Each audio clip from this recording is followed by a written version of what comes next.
Today, I'm going to share with you a story of a car accident I was involved in, and I'm going to read you something from the little journal where I recorded about the car accident and something that really surprised me years later when I reread it.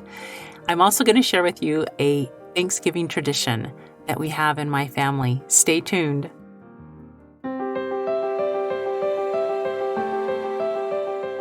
Welcome to Stories of Hope in Hard Times, the show that explores how people endure and even thrive in difficult times, all with God's help. I'm your host, Tamara K. Anderson. Join me on a journey to find inspiring stories of hope and wisdom learned in life's hardest moments. Hello, and welcome to another episode of Tamara's Takeaways. I'm your host, Tamara K. Anderson, and today I'm going to tell you a story from my life. And I'm going to take you back in time almost 20 years to a point when I had two young children. My oldest son, Jordan, was 3 years old, and my son, Nathan, had just barely turned 2.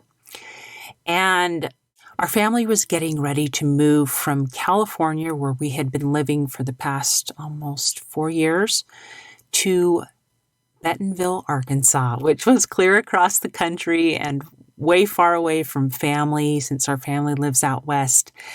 And so we had an airplane flight booked to go and look for houses. And we had family that was going to come and watch our children while we did this. And on the way to the airport, we were involved in what should have probably been a deadly car accident along the freeway. I was taken to the hospital where I remained for the next week and a half, healing from a myriad of injuries that included things like a broken collarbone, broken ribs, collapsed and punctured lung, bruised heart, fluid around my liver, and then just general aches and pains, whiplash after an accident. I was in pretty bad shape. The thing I had the most problems with was with my lung because it wouldn't stay reinflated. I had to have a chest tube put in. Anyway, what I wanted to tell you this story about today is because this is a month of gratitude. November is. And I'm surprised when I go back, I had a little tiny spiral bound notebook that I had started keeping a journal in back then. And it was probably only 4 inches by 6 inches big, super small. And I was just listing things that I was doing on a day-to-day basis. But as I look back on the accident and I opened this little notebook up recently, I found in that notebook that when I wrote my handwriting's off because I had a broken collarbone, but when I wrote about the accident, the first thing I did after briefly describing the accident was not complain about hospital food. It wasn't saying about how I didn't sleep very well when I was at the hospital. No, the first thing I wrote about were the things that I was grateful for, the miracles that I saw. And that kind of blew me away. I was really humbled and grateful looking back to see that even at a point in my life when things were extremely challenging, I was able to look back and see the miracles of it. And so I'd love to read to you from my little journal. This is dated February 18th, 2001.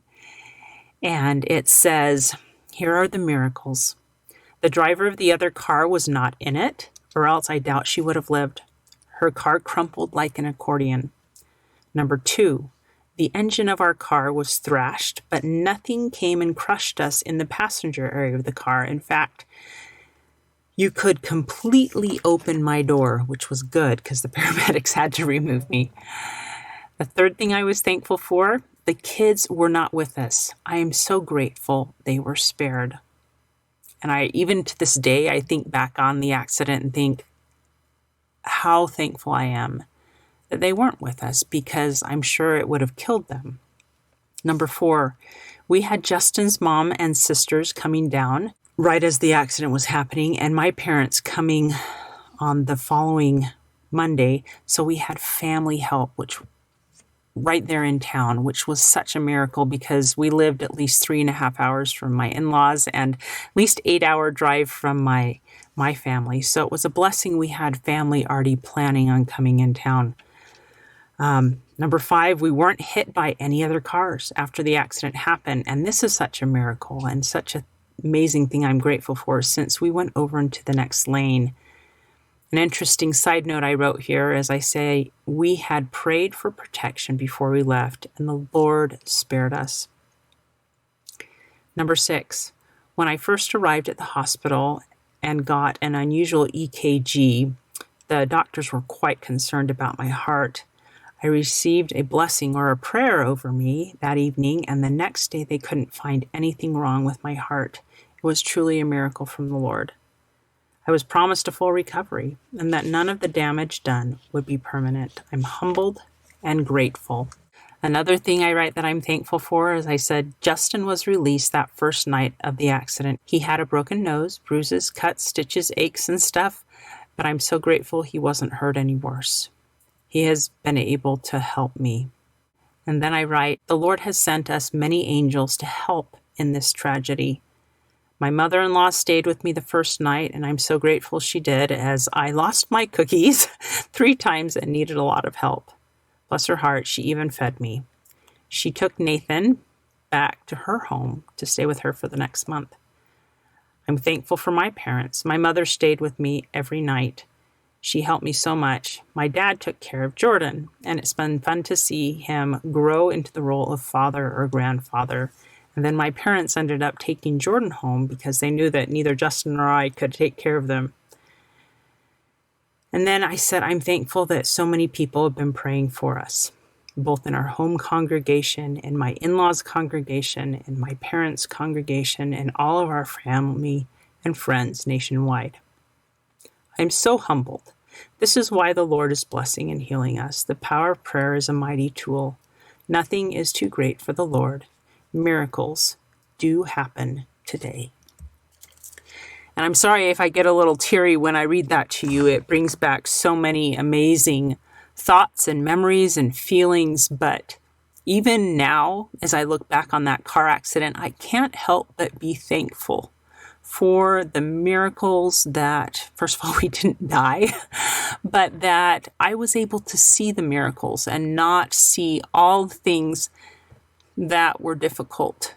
In fact, there's 3 things I'd love to share with you that I've learned by rereading my own account of this. The first is look for things to be thankful for. There are things you can be thankful for no matter how dire your situation. And being thankful changes the whole experience. The second thing I learned from this is it's important to write those things down. Write them down on a piece of paper in a little notebook like I did, because you will forget. You will forget. And then the third thing you should do is share the things that you're thankful for. And as you share them, it helps inspire gratitude in others. And that's part of the reason that I do this podcast is to inspire hope, to inspire gratitude in other people. So no matter what your circumstance has been with this crazy pandemic this year, there are still things we can find to be thankful for, and write those things down. And then I invite you this Thanksgiving to write a text or an email or call somebody and tell them something that you are thankful for. And it can even be that you're thankful for them and their positive influence in your life. So share your gratitudes this holiday season. I'd like to close today's episode sharing the Thanksgiving Psalm. When I was a young girl in kindergarten, I memorized this psalm because I went to a Christian school, and I'd love to share it with you. It's become part of the Klein family and Anderson family tradition to read Psalm 100 every year right before we say the Thanksgiving blessing. And even though I will not be spending Thanksgiving with a lot of family, just my immediate and close family, my husband and our children, this is still a beautiful time to be thankful to God. Here it is, Psalm 100. Make a joyful noise unto the Lord, all ye lands. Serve the Lord with gladness. Come before his presence with singing. Know ye that the Lord, he is God. It is he that hath made us, and not we ourselves. We are his people and the sheep of his pasture. Enter into his gates with thanksgiving, and into his courts with praise. Be thankful unto him, and bless his name. For the Lord is good, his mercy is everlasting, and his truth endureth to all generations. And so that is my wish for you today, that you have gratitude, which will then bless you with hope. Hope on, my friends. Hey, thanks so much for listening to today's show. I know that there are many of you out there that are going through a hard time, and I hope you found things that have been useful today as you listen to the podcast. If you would like to access the show notes from today's podcast, visit my website. It is storiesofhopepodcast.com. That is where you'll find favorite quotes from today's episode and shareable memes. And those are fun because you can share them with your friends on social media. You will also find the links mentioned throughout today's episode, so you don't have to remember what those were. And also all the tips that were shared. Sometimes tips are shared so much throughout an episode you forget what were those great things. So go to the show notes, storiesofhopepodcast.com, to look up these fantastic resources.